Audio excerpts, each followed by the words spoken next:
ಇಚ್ಛೆ ಪಡ್ತಾ ಇದ್ದೇನೆ. ಇವತ್ತು ನಾವು ಯಾವುದೇ ಯೋಜನೆಗಳನ್ನು ಮಾಡಿದರೆ ಅದು ಯಾವುದೇ ಕಮ್ಯುನಿಟಿ ಅಂತ ಮಾಡಿದ್ದೇವ?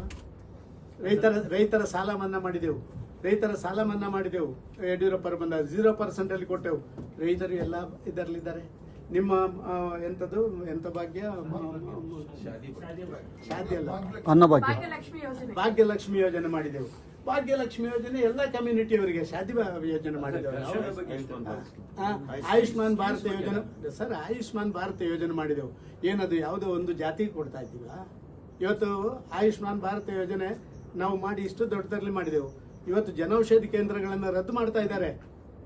ಜನೌಷಧಿ ಕೇಂದ್ರಗಳನ್ನು ರದ್ದು ಮಾಡುವಂಥದ್ದು ಒಂದು ಜನಪರವಾದಂಥದ್ದು ಅಂತ ಯಾರೇ ಕಾಂಗ್ರೆಸ್ನವರೇ ಹೇಳಲಿ, ಸಿದ್ದರಾಮಯ್ಯ ಮನಮುಟ್ಟಿ ಹೇಳಲಿ, 100 ರೂಪಾಯಿಗೆ ಸಿಕ್ಕುವಂಥದ್ದನ್ನು 15 ರೂಪಾಯಿಗೆ ಕೊಡ್ತೀವಲ್ಲ, ನಾವು 25 ರೂಪಾಯಿಗೆ ಕೊಡ್ತೀವಲ್ಲ, ಅದನ್ನ ನಿಲ್ಲಿಸ್ಲಿಕ್ಕೂ ಹೋಗ್ತಾರಲ್ಲ ಈ ಕಾಂಗ್ರೆಸ್ಸಿಗರು ರಾಜಕಾರಣ ಮಾಡಲಿಕ್ಕೆ.